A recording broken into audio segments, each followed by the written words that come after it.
क्या ईश्वर नहीं है? तो उन्होंने पूछा, ब्राह्मण यह बता, तू ईश्वर को मानता है? हाँ मैं मानता हूं। तो क्या चोरी करता है? नहीं, ईश्वर चोरी भी नहीं करता है। क्या ईश्वर व्यभिचार करता है? नहीं, व्यभिचार भी नहीं करता है। तो वो क्या करता है? क्या झूठ बोलता है? नहीं, ईश्वर झूठ भी नहीं बोलता है। क्या ईश्वर तुम्हारी तरह शराब, दारू, जुआ, भांग, सट्टा लगाता है, खाता है? नहीं, यह भी नहीं करता। तो तुम ईश्वर को मानते हो, तो ईश्वर जो करता है उसको क्यों नहीं मानते? जो ईश्वर नहीं करता है उसको क्यों करते हो? ईश्वर जब चोरी नहीं करता है तो तुम्हें चोरी नहीं करनी चाहिए। ईश्वर जब झूठ नहीं बोलता है तो तुम्हें झूठ नहीं बोलना चाहिए। ईश्वर अगर व्यभिचार नहीं करता है तो तुम्हें व्यभिचार नहीं करना चाहिए। इस प्रकार की बात भगवान बुद्ध ने अपने उपासक को कही थी। दूसरी गलतफहमी है, गुरु महिमा जो हम लोग गाते हैं कि गुरु हमको परित्राण देगा, गुरु हमको भवसागर से निकाल देगा। कबीर ने गुरु पर ही चर्चा करते हुए कहा है, कामी क्रोधी लालची इनसे भक्ति करे न कोई, इनसे भक्ति कबहु न होए, भक्ति करे कोई सूरमा जाति वरण कुल कोई। मैं यहां ये कहना चाहता हूं, गुरु अगर है तो सच्चा गुरु होना चाहिए, और सच्चा गुरु है तो उसे अंधविश्वास नहीं पालना चाहिए, जातिवादी नहीं होना चाहिए, छुआछूत को नहीं मानना चाहिए। लेकिन कबीर के गुरु रामदेव छुआछूत को मानते थे, जातपात को मानते थे, ऊंच नीच को मानते थे, वर्ण व्यवस्था को मानते थे। तो मैं पूछूंगा आपसे, फिर कबीर का गुरु रामदेव कैसे हुआ? इसी प्रकार गुरु हमको भवसागर से पार कर देगा। भवसागर से गुरु पार नहीं कर सकता। मेरे कर्म मेरे गुरु हैं, भवसागर से मुझे मेरे ही गुण, मेरे ही चरित्र मुझे, और मेरी आदत, मेरा आचरण ही मुझे अच्छे रास्ते पर लगाएगा। गुरु हमको मात्र शीशा दिखा सकता है।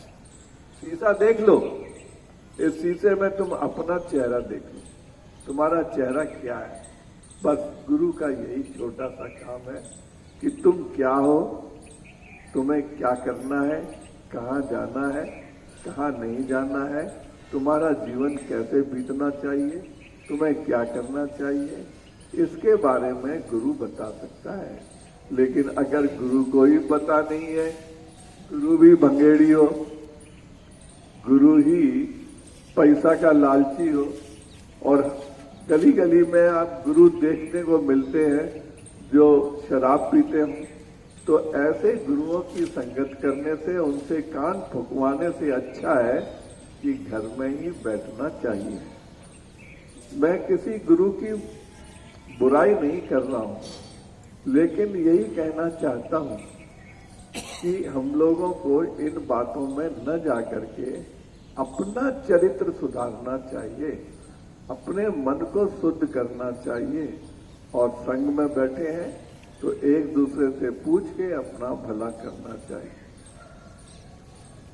मेरे बंधुओं, आज की बात यहीं पर समाप्त होती है, लेकिन इसके साथ साथ मैं एक बात और कहूंगा कि सुबह आप लोग आते हैं भगवान बुद्ध की प्रतिमा के आगे, सर झुका करके फिर आया करिए। फूल लगे हुए हैं, 2-4 फूल, जैसे हमारी कुसुम लता जी रोज फूल चढ़ा कर आती हैं और करुणा जी चढ़ाती हैं, ऐसे ही घर में भी आप थोड़ी देर नहा धो करके वंदना किया कीजिए, ताकि बच्चे जो है वो जानेंगे कि मम्मी क्या कर रही है, पापा क्या कर रही है। अगर ऐसा होगा तो आपके भीतर घर में संस्कार होंगे, और यहाँ आकर के बदना करके चले जाते हैं तो इससे कोई घर का संस्कार नहीं बदलता। आपका तो संस्कार बदल रहा है, घर के संस्कार नहीं बदल रहे। इसके साथ आपको कहना नहीं चाहिए, फिर भी मैं कहूंगा कि अपने घर कभी कभी भिक्षु को बुलाना चाहिए और उनसे धर्म की उपदेश सुनना चाहिए। घर बुलाएंगे तो घर और परिवार शुद्ध होता है, मकान शुद्ध होता है, और विचार घर में आते हैं तो शुद्धता आती है। इसके साथ मैं अपनी बात को यहीं पर समाप्त करता हूँ।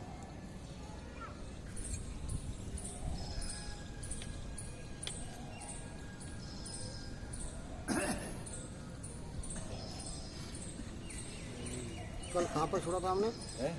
कल कहाँ पर छोड़ा था? कल वहाँ पे थे।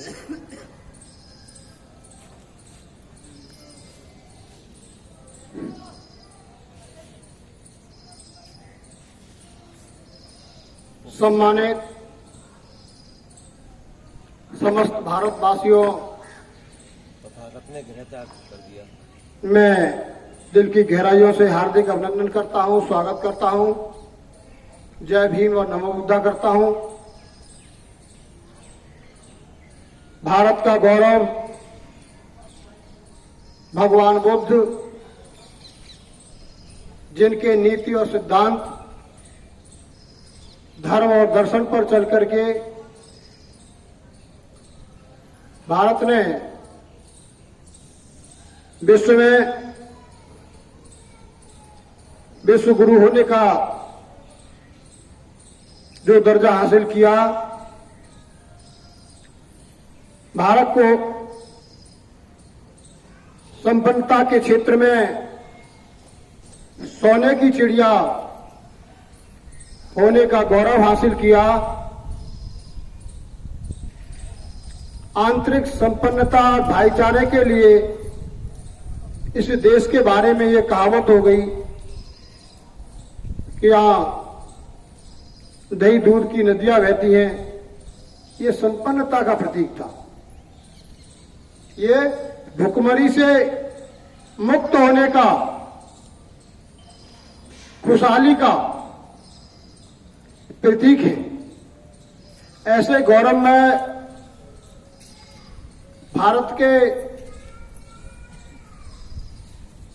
पुनर्स्थापन हेतु आज पुनः जरूरत है कि भगवान बुद्ध के दर्शन को, उनके नीति और सिद्धांत को, उनके धर्म का प्रचार प्रसार करके प्रत्येक भारतीय को धारण करना है। यही सर्वहितकारी है, सर्व कल्याणकारी है और देश में हित में है। भगवान बुद्ध का जिन जिन देशों ने धर्म का पालन किया, आज भी वो देश विश्व में संपन्न देशों की श्रेणी में है। हमने वो इतिहास खो दिया, हमने भगवान बुद्ध के दर्शन से मुख मोड़ लिया, जिसका दुष्परिणाम हमने भारत को गुलामी के रूप में भोगा। भारत में, भारत के लोगों में ही जितनी जाति के नाम पर घृणा है, वैमनस्यता है, हिंसा है, मुकदमेबाजी है, विश्व के किसी देश में नहीं है।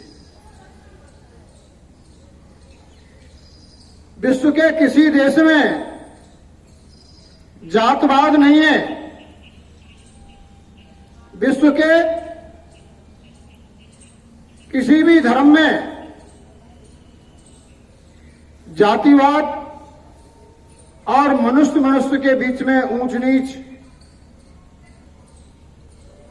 जन्म से श्रेष्ठता और निकृष्टता का सिद्धांत नहीं मिलता। तो इसका मायने यह नहीं है